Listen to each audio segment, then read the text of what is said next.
So the final video for this class that we're going to go through is going to focus on reading and writing files. And I am going to walk through a little bit about file processing using Chapter 10 from the text, starting out with programming logic and design. Okay, so this is just in the text chapter, one of the chapters assigned for this week.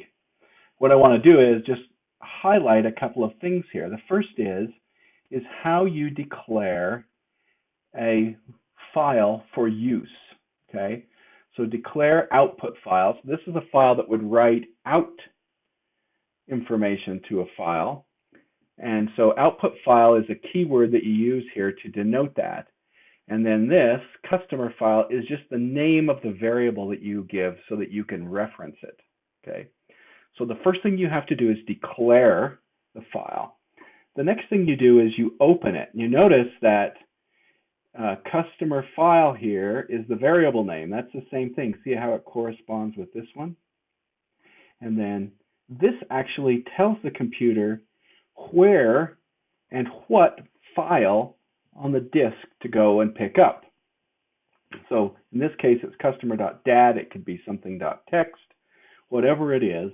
Now for pseudocode, this works great.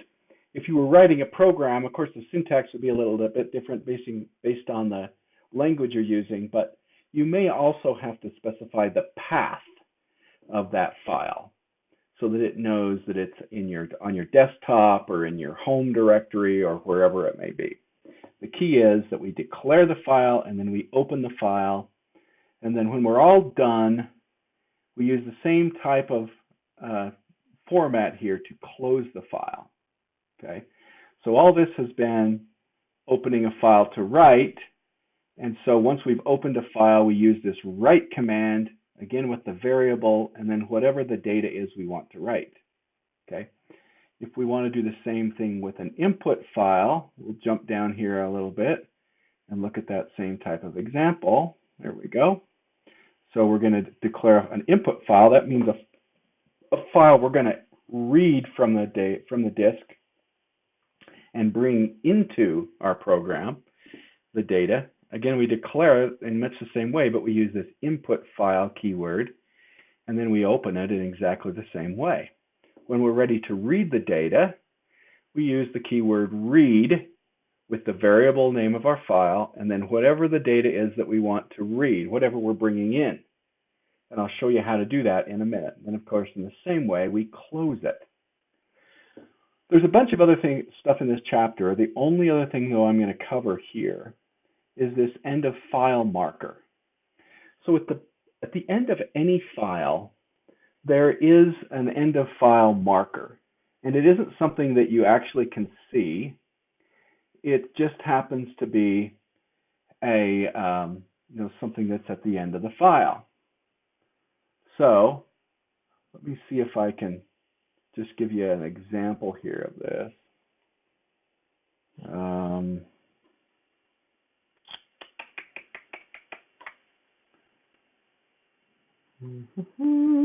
There we go. All right. So here's a file. Let's say we have numbers in here like this. Okay. Now, each of these, I hit enter. And so there is an enter carriage return character. Depending on the operating system, that's one or two different characters that is at the end of these that you actually can't see. And at the very end here, you notice that I can't go beyond this point.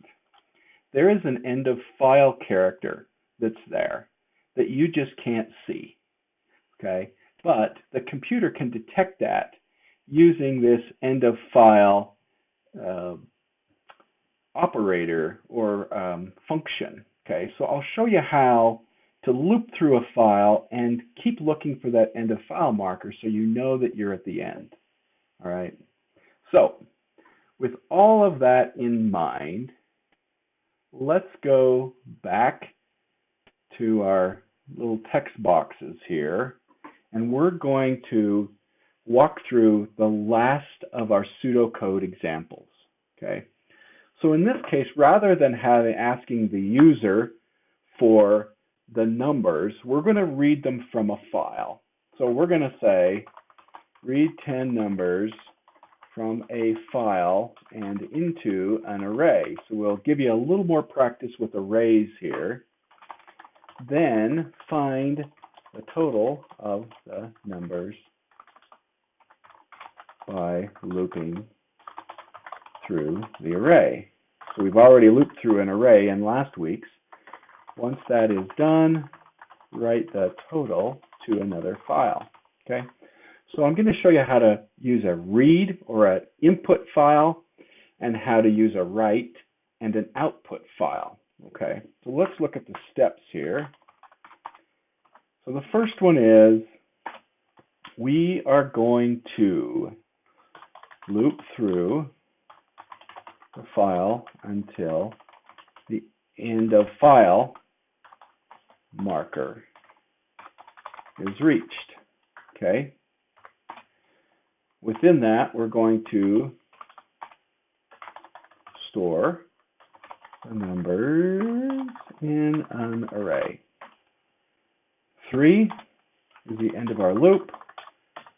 Okay, 4, we're going to loop through the array. 5, we're going to keep a running total like we did last week. And we're going to end the loop again. Then we're going to show the total. And the last thing we're going to do is write the total to a file. Okay? All right, so let's see what this looks like in pseudocode. All right, so thinking about the various things that we need to declare or that we're going to be using.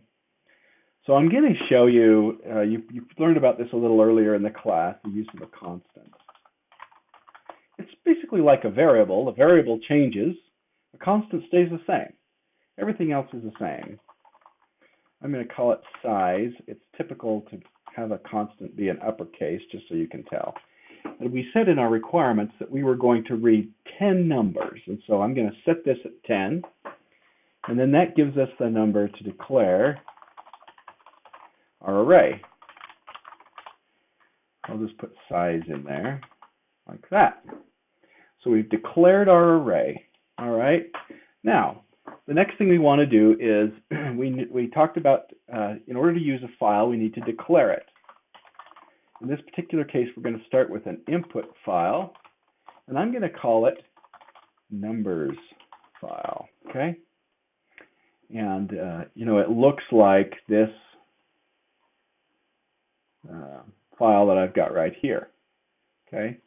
It's got 10 numbers in it, 1 to 10. Okay. So I'm going to just plunk this right over here, and you can think about that's what our file is going to look like that we have already created before we do any of this. Okay. The next thing I need to do is I need to open the file. We're going to reference it called numbers file, and the name of this file is numbers.txt. Okay. So we've declared it. We've opened it. Now we're going to use a while loop to go through and read the file, the numbers out of the file, and at the same time detect or look for the end of the file marker as we go. Okay, so let's start with a couple of variables we need or a variable we need as a part of our while loop. I'm going to declare an integer index. Let's use it. Yeah. Okay. I'm going to set index equal to 0, so we start out that way. All right, now our while loop is going to look like this. We're just simply going to look for. We're going to keep looping, okay, while not end of file numbers file. Okay, what that means is that if we haven't got this marker end of file yet, we're going to just keep going. As soon as we get that, this is going to be true, and so it'll drop through the rest of the while loop. So while we're here in our while loop, we're going to read numbers file, and rather than doing this as two steps, we're going to just load that directly into our number array in the position of wherever we're at in the index. So the first time, because we're starting at 0, as you see here, it'll be 0, it'll be the first, then 1, then 2, then 3 through 9, right? Because we've got 10 elements here, and we've got an array that's 10 in size. Okay, so we're reading through it. Whoops, and then, whoops, not sure what happened there. The next thing we're going to do is we're going to we need to set index equals index plus 1. We've got to accumulate that index. With a for loop, we wouldn't have to do that, but with a for loop, it's a little more challenging to use that end of file marker, because in this case, we're looking for the presence of that as a part of our logic. In a for loop, you're just going from 0 to some number, so we don't necessarily know. All right, now we're done with this file, so we're going to close numbers file. Now we're going to loop through using exactly the same logic we did in our last class. We're going to, well, first of all, we haven't done anything with our total yet. So let's declare an integer total, and let's set total equal to 0. Okay. Then our for loop is going to be for index 0 to, now notice I'm going to use this constant size minus 1. That'll give us 9 because it's 10, right? Then we're going to set total equal to total plus. And we're going to pull out of the array whatever value we're on, and we're going to end the for loop. Okay? So this is the same as last time. We're just looping through it 10 times, getting the value for each element, accumulating or summing total. Okay? So let's display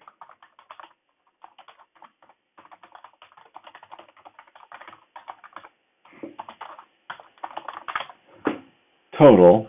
Then the last thing we need to do is write the total. I guess this should say write the total to a file. Okay, so we'll do it in a very similar way to the way we read. We've got to declare it. In this case, it's output to file. Right. We'll call this one total file. We've got to open it. And what's the name of the file that we're going to be opening? For output, we're going to call it total. Now, one thing to remember here when we talk about output files, if this file doesn't exist, the operating system is going to create the file. If the file already exists, it's going to override the file. In some systems, it may prompt you and ask you if you want to override it. Also, with some languages, you can specify whether you want to open the file in append mode or in write mode, or override mode.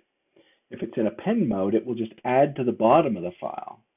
If it's in override mode, it would overwrite the file and start from scratch every time.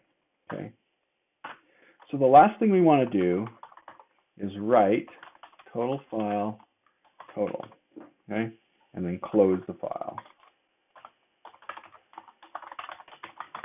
Okay, so one thing I do want to say about how this is slightly different than your assignment, and that is that in your assignment, you need to write the array to a file. Okay. Now, in this case, I'm writing a single value of total to the file.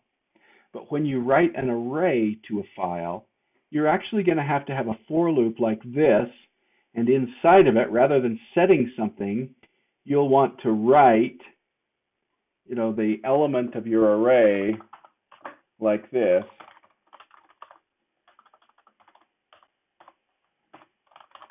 Kind of like exactly like you're doing here, so that it actually will loop through and it'll write 1 the first time, and 2 the next time, and 3 the next time, and 4 the next time, and so forth until it's all the way through the array.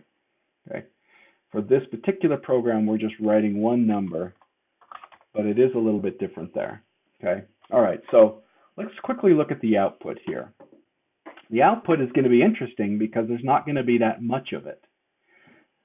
We're declaring our constant of size, which is the size of the array of 10, and we're declaring our array using that constant. We're declaring our input file and opening it.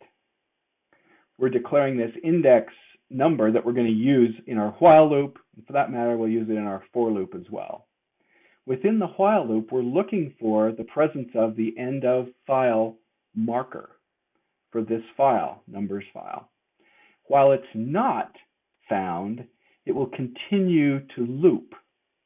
And as it continues to loop, for each time, for each record, it's going to read the record and load it into an element of the array, starting with the 0 element or the first element.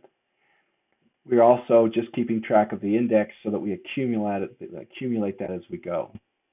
We're closing the file at the end of that.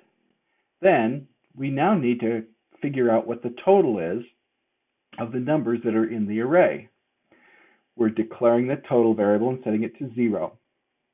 Then using a for loop, we are looping through from 0 to 9 in this case, because that's size, which is 10 minus 1. Each time we do that, we're creating a running total here, pulling from the array in the same way we did in week 4. When we're done, we're displaying the total here. Then we are creating or opening an output file. We're declaring it here, then opening it. When we're done opening it, then we write the total to that file and close the file. So as we go through here, the only real thing we're going to see is, let's see, what does this end up being? 3, we know that's 15, 21, 28, 36, 45, 55. First thing we know is we're going to see this, the total, sorry, for the numbers is 55. And that's all we'll see on the screen, okay? The rest of it is happening reading files and writing files, okay? So in this video, we talked about the basic elements of working with files, declaring a file, opening a file, reading, writing, all of those elements, using the end of file marker, and using that in connection with the other elements that we've already learned. So I hope that this will help you as you learn about files and as you tackle the assignment that's on working with files.